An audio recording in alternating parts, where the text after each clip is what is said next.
Hello, diary listeners. Welcome back. Welcome back to the second part of Jake Meeks's, Jake Meeks's. I don't know what the possession would be. I should have asked him that. That would have been a good question. Anyway, Jake Meeks of Fireside Tattoo Network. This is the second piece of his diary entry with us, and I'm calling it Staying Entertained, because I hope that all of you stay entertained. Enjoy, listeners. Welcome to the Apprenticeship Diaries, where raw meets refined. Let's be real, we're still working on refining. What it took, what it takes, and the stories that are made. Join us as we learn from professionals about how their stories begin.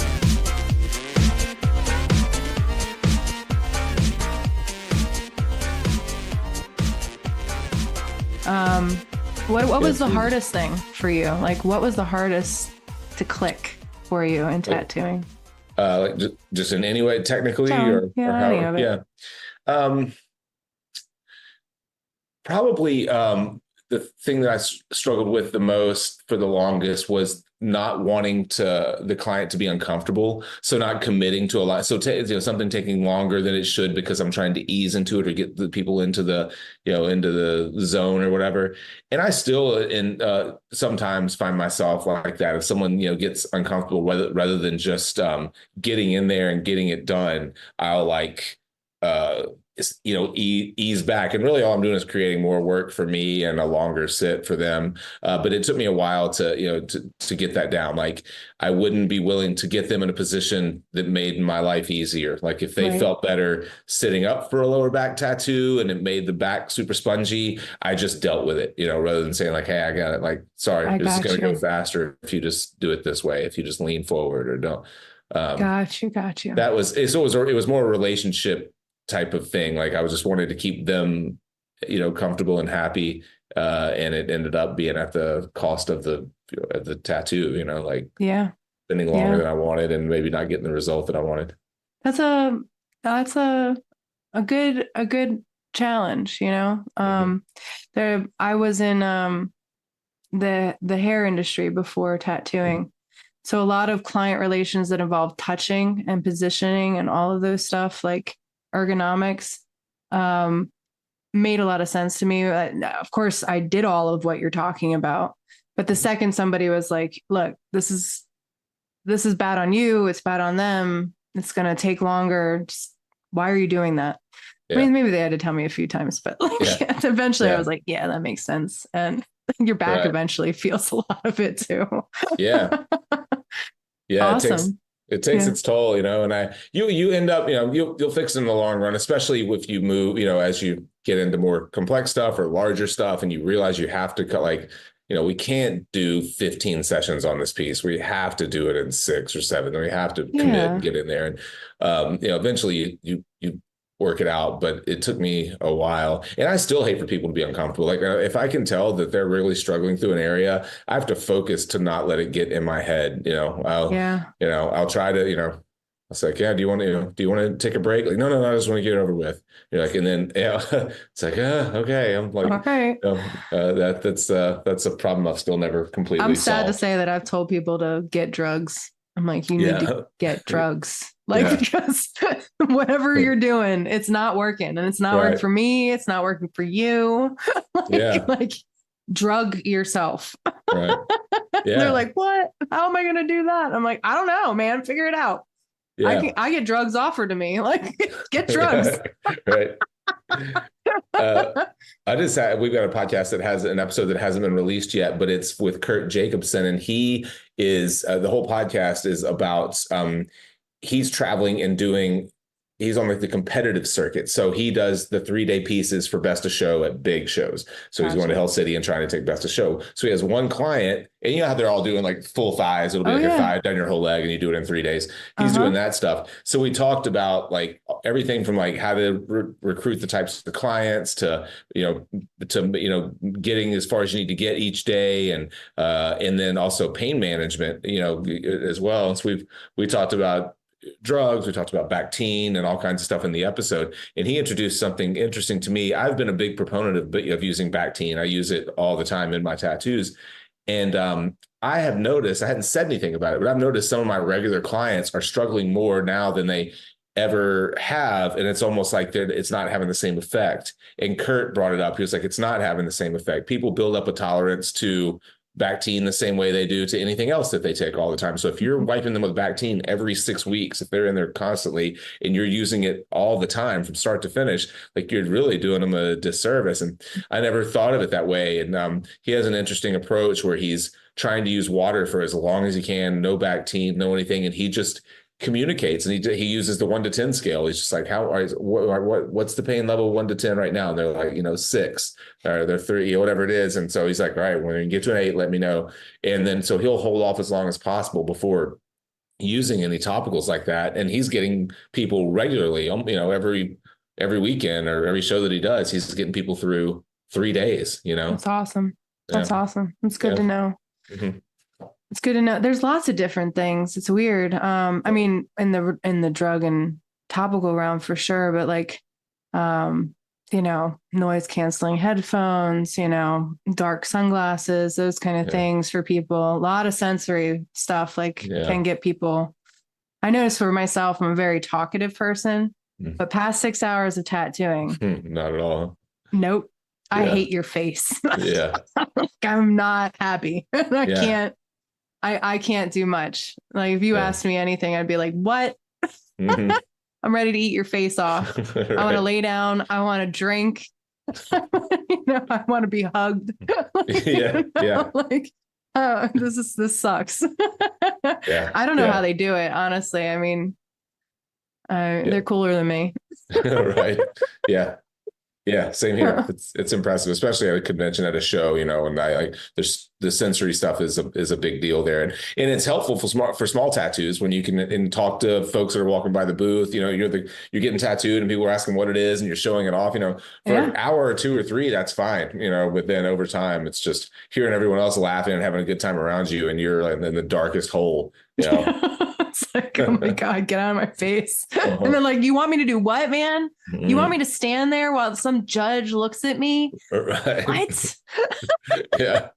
But that's going to be a great episode. I'll have to catch that. I'm excited about it. I got a lot out of it. And it went like, it's by far the longest episode I've ever recorded, like 3.5 hours. So we're going to make it, we'll break it up. I think. I don't know that I'm going to try to put someone through 3 hours, but.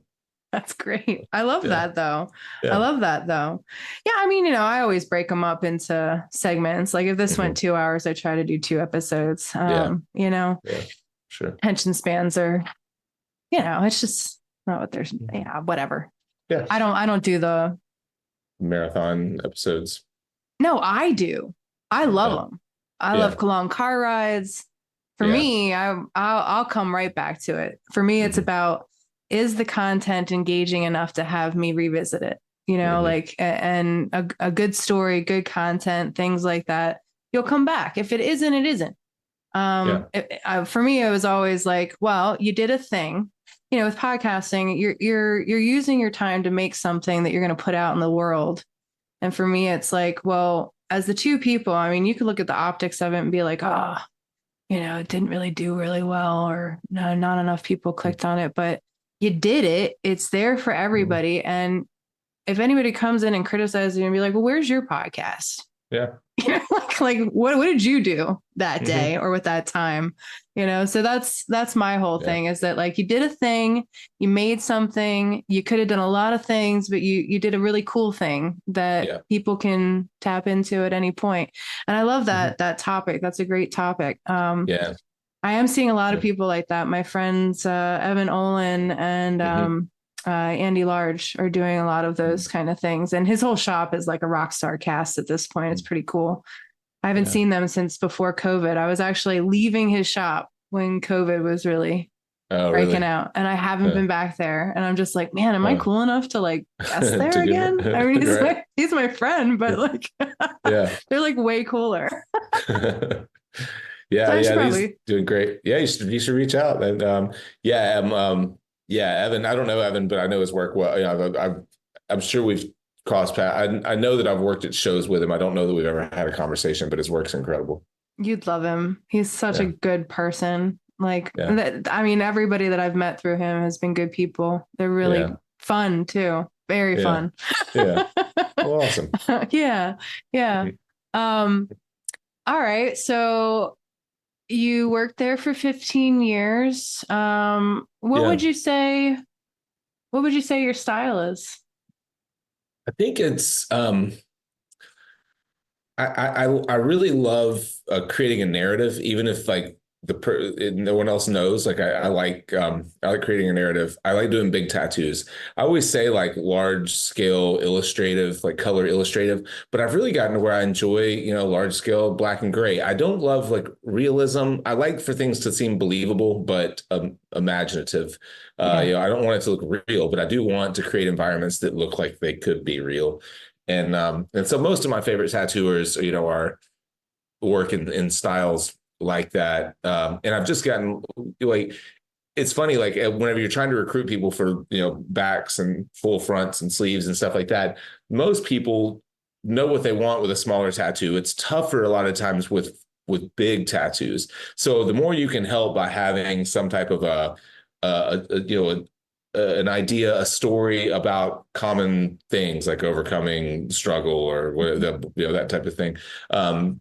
As long as you can come up with a cool way to tell that story, I find that most of my clients are willing to get whatever I want to draw as long as I can explain what, the narrative and why it is what it is. So and I use like a lot of I use Perplexity, but Chat GPT, all of those, they're great for that kind of stuff. If you want to if you want to say like, hey, I want to do a back piece that involves an owl and or whatever. Are there any are there any stories that combine those two animals and or what would you like? Are there any myths about owls, horned owls that, live in Oh this type yeah. of world? And it'll help you so much. And then Oh you can at yeah. least kind of piece stuff together. So I've gotten to where I use that stuff a lot. I don't use it as much for image generation as I'm using it for Yeah. story, to create the story. Yeah. Well, And then you so would love Joseph Campbell too. Did you ever read yeah. him? Yeah. No, I never did. No, I know the Oh, name, but I've dude, never did. you Yeah. would love The Power of Myth. Okay. It's a good book, and I think Myth. it's a YouTube interview as well. They made it into Oh, a okay. book, but you can actually watch it. Joseph Huh. Campbell's dead, obviously, but Yeah. he did this really Myth. great interview, and he studied all of the world's like basic mythologies and theologies, and Hmm. really, really, really like showed you. I mean, we've explored it at Paradise, which is just so everybody knows where we met. Hmm. And met through. But Yeah.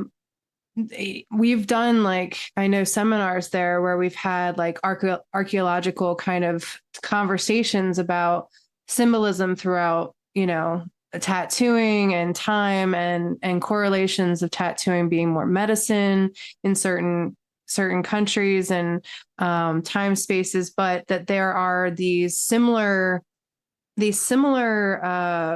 psychological attachments to images and symbols throughout all time and space and humanity, and that we kind of gravitate to these same themes. Mm-hmm. And it doesn't matter where we are. A snake represents something very significant to humans. Yeah. It's funny that it all started with Yeah. snakes. Yeah. But yeah, I think you'd really enjoy that. But yeah, we have Chat GPT and things like that. That's really cool. I Yeah. love that. So kind of Yeah. illustrative, in Yeah. a grand way. Illustrative. And I like, I like to layer and play. I like to get multiple opportunities. So I'm a much bigger fan of large scale work that I can build on, more like a painting work general to specific. And I don't take a real tattooy approach. I Yeah. don't like do all my outlines, do all my shading, do all my color. So yeah, I like larger stuff. I'm finding that I need to do smaller stuff just for my own, just to get it back a little bit. I spent a lot of years doing small tattoos, and now I find I struggle when I'm at conventions, for example, and I have trying to knock out something this size, and like, all right, well, this should have been 30 minutes, and we're an hour and a half in, and Because so everything shows so much when you yeah, have those little ones and the precision of those. They're very technical. And I agree. I'm right, the same. I love yeah, big scale stuff, but that precision and that really good technical skills on those small mhm, ones. I mean, that's like really great mastery. Yeah. I agree. Yeah. I asked that question because you do teach usually things about finding your style, and that was a great Yeah. seminar that you Oh, you gave, thanks. by the way. Yeah, I loved Thanks. it. Yeah, Uh, yeah. I think that's important, especially for beginning tattooers, because when people think about, I start that talk separating style from category, tattoo category. And a lot of times when we talk about style and tattooing, it's like asking, what tattoo category do you work in? Like, oh, like what's your tattoo style? Oh, I love neo-trad. And it's like right. that's too general to be your style. Your style is more personal than that. Yeah. Uh, Well, yeah, absolutely. They're yeah, usually fusions. yeah, Yeah, for sure. yeah. Well, this is the Apprenticeship Diaries. We're asking about your beginning. Mhm. So, have you apprenticed people? I know you're big in education now, so is Fireside, and it's huge. Yeah. You've really moved into the mentor space. Yeah, Have you it's funny apprenticed? in a weird way. Yeah, so we had Underground Art was sort of an apprentice by committee type of space. So there were three that I can think of for sure, apprentices that we kind of worked by committee in I those like that. 15 years that I was there. And most of them had a lead apprentice, like someone that took them on that was kind of kind of in charge. And usually that was David because he had been tattooing for so long and he loved homework and assignments. He had people draw a flash sheet every week and like it was really into it. And I usually led by like helping them solve technical problems and, like in the room with them, so yeah, I have, but I think what we've done with Fireside means a lot more to me because it's been this is because I think we've been able to have a larger impact. I think what I found going through a not great apprenticeship and then the secondary apprenticeship being kind of although I had great people around me, it wasn't as structured. And you would get these like different answers to the same question from different people, all these different interpretations.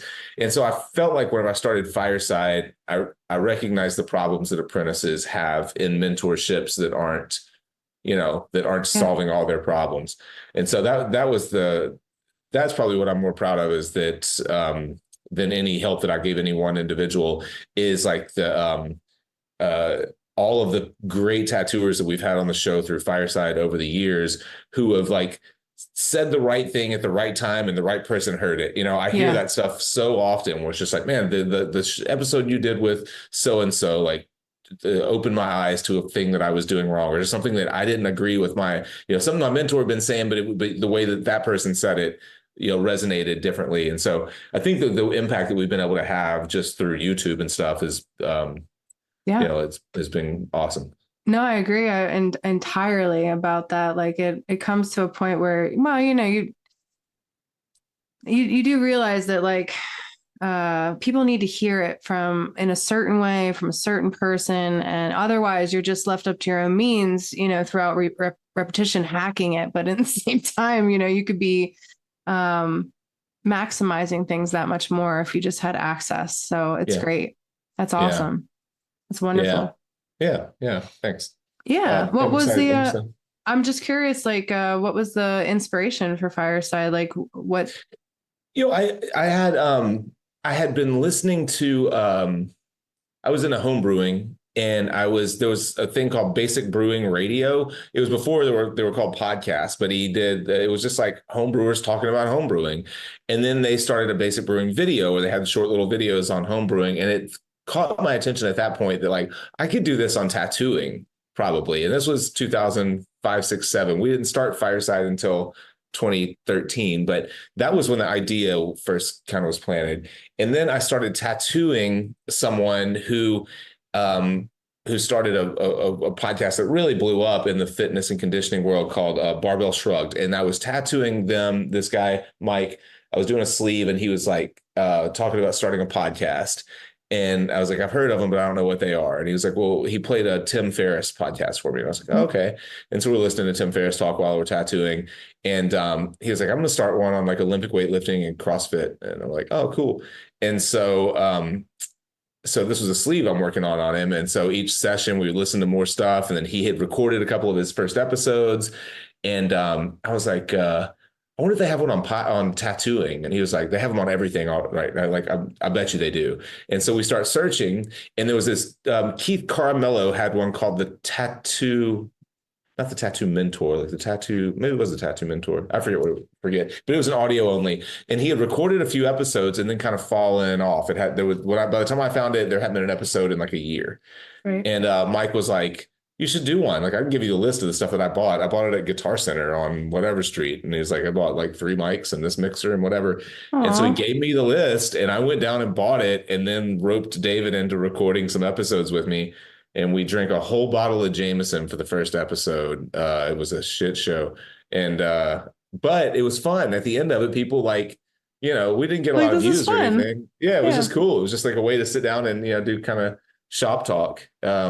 And so, yeah, it was that's kind of the way that it started, and we just stuck it out. It was just David and I talking for 20 or 30 episodes. And then we were going to a convention anyways. We were going to the Star of Texas, Marcy Melkington's convention in Austin. And I was like, I wonder if she would let us like podcast with people there. So I reached out to her. We had tattoo booths, and I was like, is there like a spot like that I could set up just to record and like do interviews with people? And she was like, you could probably just do it in like the hallways or the common areas. Right. And so I did. And of course the place, the convention center itself didn't think that was cool. So they were like constantly chasing me off. So we're like setting up someplace different every day. Oh my God. Yeah. Why? I don't know. They ended up going to Marcy and saying like, hey, you're not like, this guy's plugging into receptacles and running cameras and stuff like that. You're going to have to pay for the, like, we rented you this room, but not the whole place. So Marcy came to me and she was like, they want like $150 for you to set up right here. And I was like, okay. Can I give you $150? Yeah. That's what I did. Like day 2, I gave her $150 and she like, gave why it they to wait me. this long? I could have just given them the money. Yeah. That's hilarious. We started doing like actual like interview podcasts then. And That's just dope. having no idea what it was going to be. Like, I didn't know why we were doing it, or, there was no like, there was no like end goal that I was shooting for. It just seemed like something to do. Did you know that Paradise Tattoo Gathering has a scholarship fund for aspiring tattoo artists? Well, I'm here to tell you it does. This program aims to provide opportunities for those who may not be able to afford to attend the event. As Derek Youngberg of Tattoo Career Builders put it, this scholarship opportunity is for somebody who can't afford to get there. It's not just about the education, it's about the networking platform they will find when they get there. My name is Amy Nicholls, and as a tattoo artist of 16 years, I can say that Paradise has been a critical part of my life as a professional. Paradise gatherings reinvigorate and offer a space for artists who feel they have plateaued in their careers. As I said on the Fireside podcast, I feel like Paradise can give you new wings. It can connect you with people that can reinvigorate your business model and talent. This scholarship is part of the work that events like Paradise are about. It offers another example of community and giving back. Paradise has always been a place where all have been welcome under the common dedication to excellence in tattooing. This scholarship aims to expand the Paradise mission to educate, support, and connect artists. You can play a part in supporting the future with a donation to the scholarship fund. Your contribution will be matched up to $10,000 by Coalition Tattoo Supply and Tattoo Career Builders, doubling the impact of your generosity. You can also nominate an artist to receive a scholarship or be considered for one. Whether you want to donate, nominate, or apply, please go to this web address, https://paradise.tattoogathering.com/paradise-scholarship. And as always, we look forward to seeing you in Paradise. There is no end goal for me now. Like, I mean, it's the same. It's like, mine was the love of the medium. I should admit that the first time I came across you was not at Paradise. That's physically, yes, where we came in contact. But I was being dogged when I was starting, because I was amazed when I started my podcast, how little, I guess because we're all kind of introverts, tattoo artists. I mean, I look at us as extrovert introverts, and man, do we have a lot to say about what we do. So I thought, oh, this is great. You know, like I could interview, and especially with the premise of apprenticeships, I was like, who's going to be scared about like their beginning? Like that's a story you can tell. It happened. I mean, yeah, it's going to be your view, and you can keep people out of it if you don't want to shout them out. But I was amazed how many people just were not, and maybe it was a me thing. I don't know. But like they were just not really savvy about me doing it. And I was doing it for a lot of reasons because I like I said, I hate technology. I really don't like it. And the tinkering thing, I'm trying to be better at it, but I'm not. And so I wanted to confront that because I noticed that people who are good at it usually have kids, and they usually have to get good at it because their kid like brings them something and they're like, oh shit, what is this? So they gotta keep up with it to keep up with their kid. And I'm like, well, I don't have kids, so I have to do this. So I started it, and then they were like, they kept telling me about, you know, Open Books podcasts and your podcast. And they're like, have you looked at them? And I'm like, no, assholes.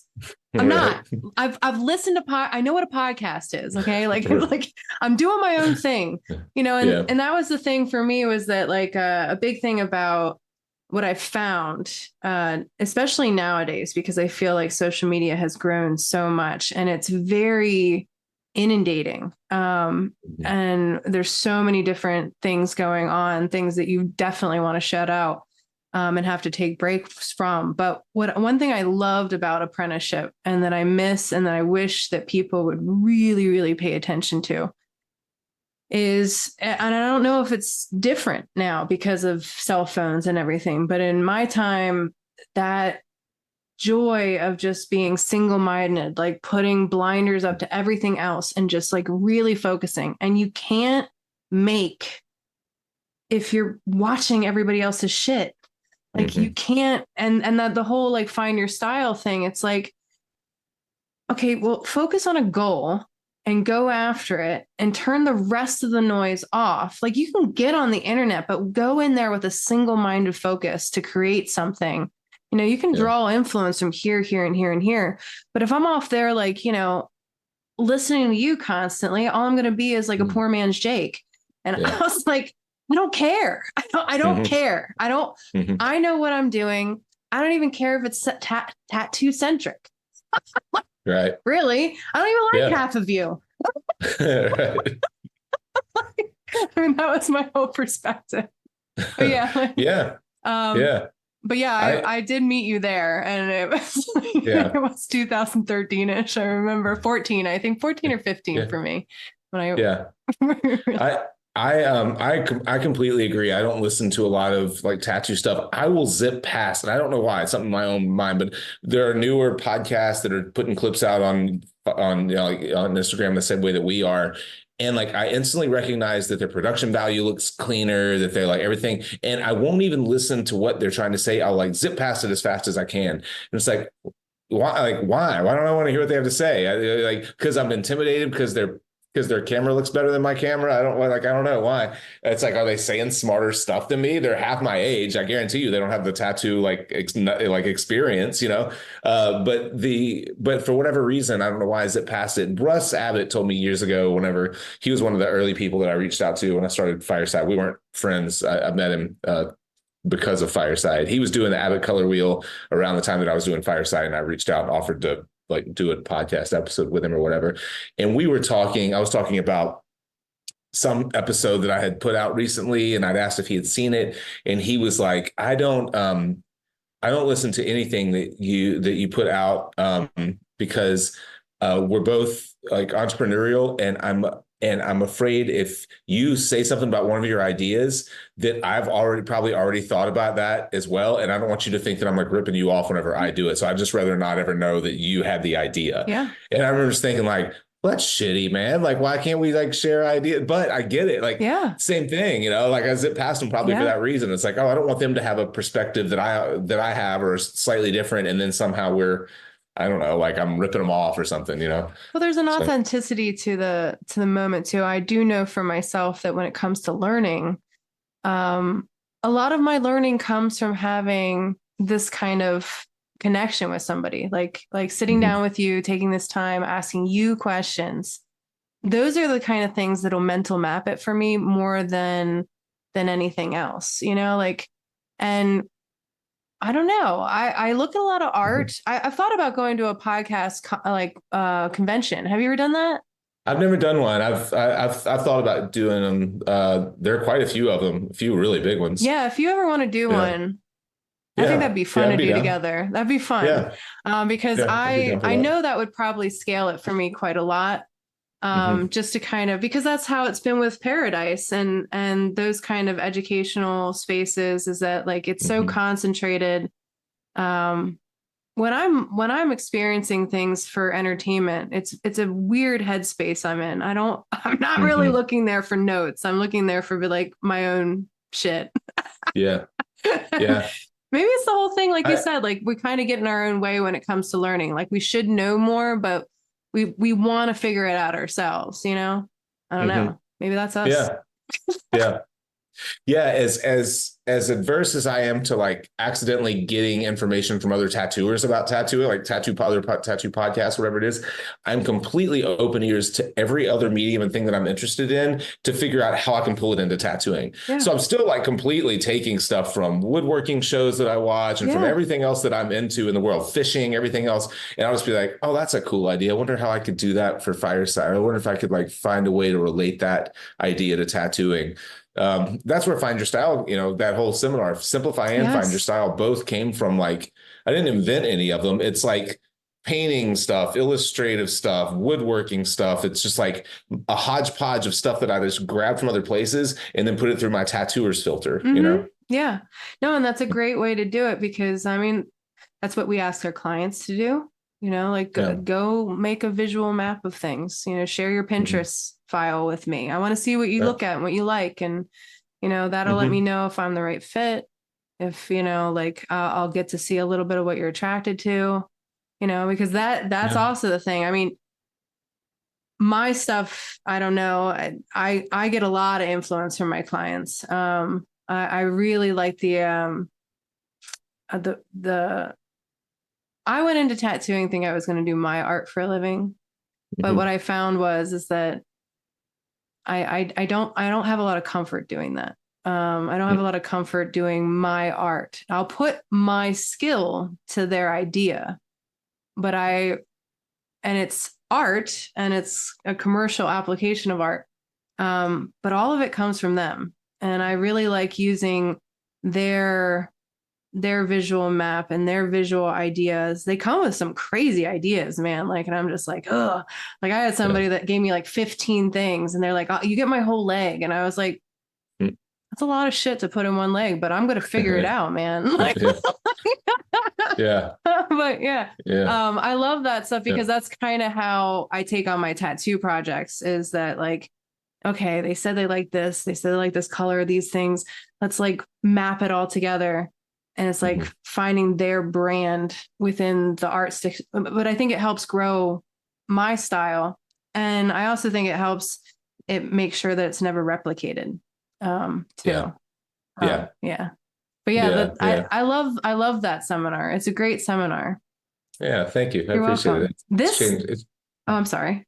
Yeah, it's evolved. I do it different every single time that I do it. It's become a lot more audience interactive the last 5 or 6 times I've done it, and I like that. That's the direction I want to go. I want people answering questions and talking within the first like 3 minutes, Nice. so that we don't so they don't. I want to introduce my basic ideas, and I want you might remember that I pull up 2 very similar artists and I put them side by side, and I say like these guys are both working in bioorganic, these guys are both illustrative, these 2 are this, and then it's like what's different about them, and we start to pick apart what's different about them. And I try to get to that stuff as fast as possible because it allows me. I do find probably better even maybe from podcasting.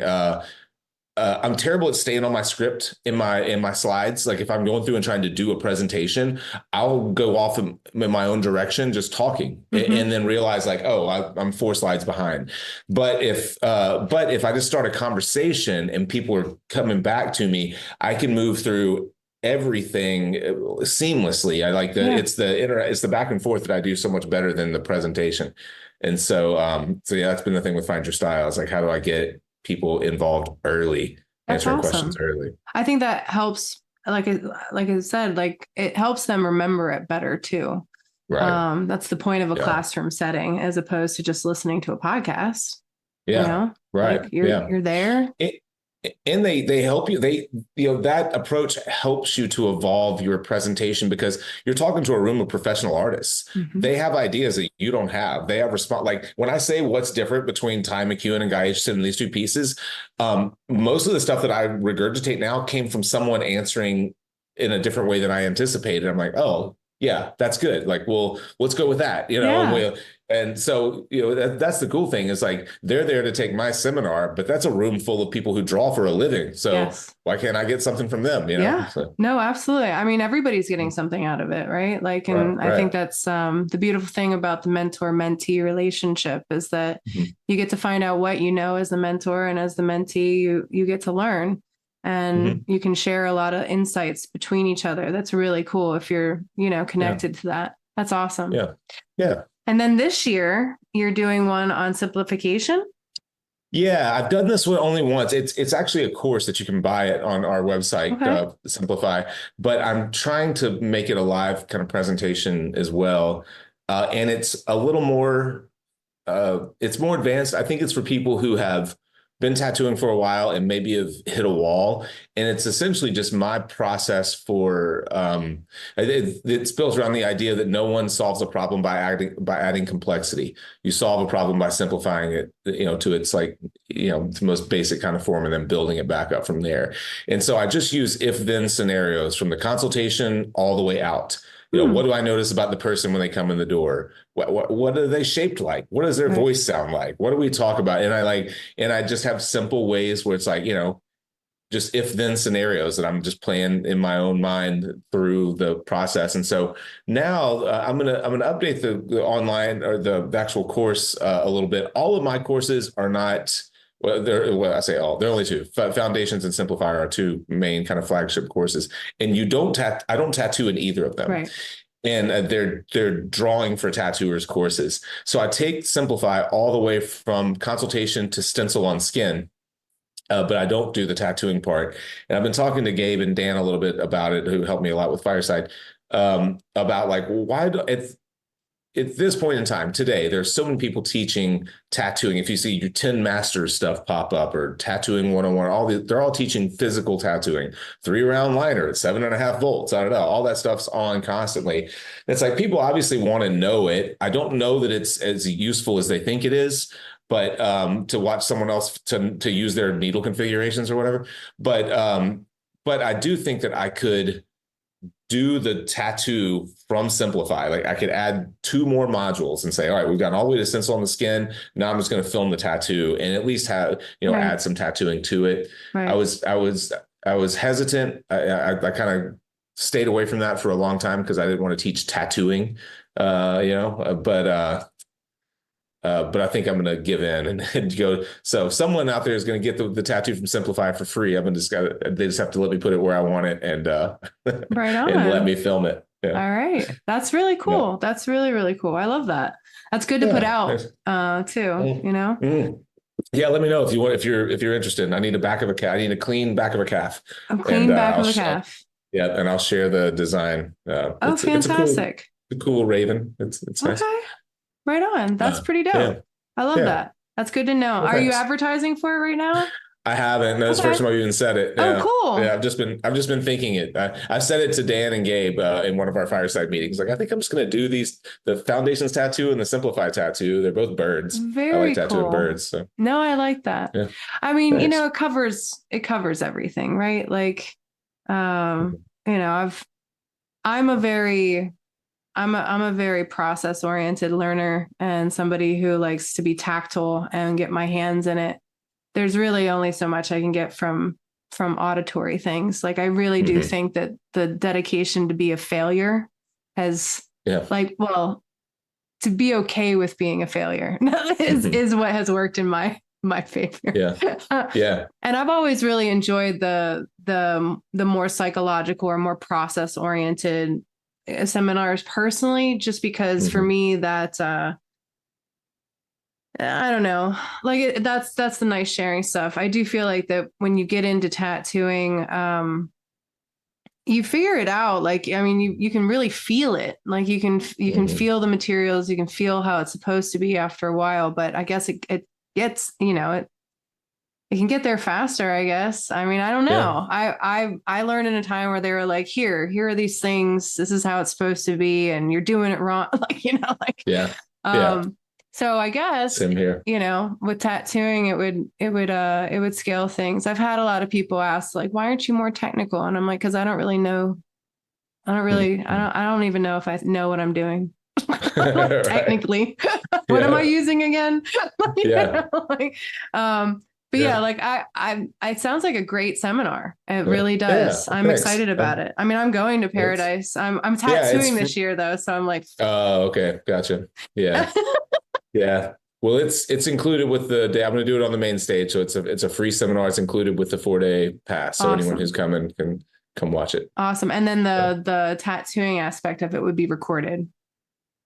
Yeah, so that's for the course that already exists. So that I'll give it. I don't know how I'll do that for Paradise. I probably will just do it, the existing way. But what I don't know about it, as opposed to Find Your Style, is I don't know how to get the audience involvement in that one. There's not as much built in. There aren't as many easy ways to get the audience involved. So I'll probably do it in front of the mirror, in front of my family a time or two, and see where I can start to get people involved. We'll figure it out. That's awesome. That's awesome. Yeah. What's your life like right now? Like, what are you, I mean, that's one thing that you're doing. Like, what's next? Is there any goals, any things that are coming up? Yeah, I'm still, I just put out this documentary called Flow with Dave Koenig, where we spent a week with him. And I was excited to put it out because it's different. It's not a podcast. It was meant to be more of a, like a documentary. Of course, I've never done anything like that before. I'm not a documentarian, which when I showed all the rough cuts to people, they made it very clear that I was not a documentarian. They're like, yeah, it looks like a podcaster trying to do a documentary. But I think it came together pretty decently. And I would like to do a few more of those on where I go and actually spend some time with someone and get into their life a little more and get into their processes outside of just sitting down and talking about tattooing in a podcast format. I enjoy like getting all the B-roll and getting meeting their families and getting all the behind the scenes stuff and all the other stuff they do. So in that, I'll be looking probably for partners. I did this one on my own and I did all the editing on my own, which I'm glad I got the experience, but I need a post-production team. I can't do it. And so I'll have to raise money for it. I don't know whether I'm going to do that by funding it through the Fireside audience, or whether I'll reach out to actual sponsors, suppliers, whatever, and do it. But that's something else I'd like to do, maybe 3 or 4 of those a year. And that's one thing. Of course, I'm still a full-time tattooer. I would say full-time. I tattoo 3 days a week, but it's 3 long days a week. Yeah. So it's. Do you have a private studio? Is that? Yeah. I'm in a private studio. And so I've got a good clientele, and I work from noon till 6:30 or 7, Tuesday, Wednesday, Thursday each week. And I have my wife and I have a real estate business. We have a lot of rental property here in Memphis, and so she manages the day-to-day of that. But there are a few projects that we're working at, and that I'm in the middle right now just finishing up what we're calling a flex space, basically trying to build. I've never built anything. I just buy houses and rent them out. So I had an empty lot, and we ended up building this big metal building that we're going to insulate and heat and cool, and we're going to rent it out. I was going to keep it and use it myself, but I don't know what I need it for. I just feel like I wanted a big building that sounds like a great place to grow mushrooms. Probably could grow mushrooms. Yeah. Sounds like a great place to grow mushrooms. Yeah. You got to keep it real sterile, but it sounds like a good place to grow mushrooms. Yeah. That's where my mind went. Yeah. I don't know what we're going to do with them. I wanted to build one just to see what it was going to be like. It's almost finished. So now I have to figure out whether we're going to rent it, sell it, or use it.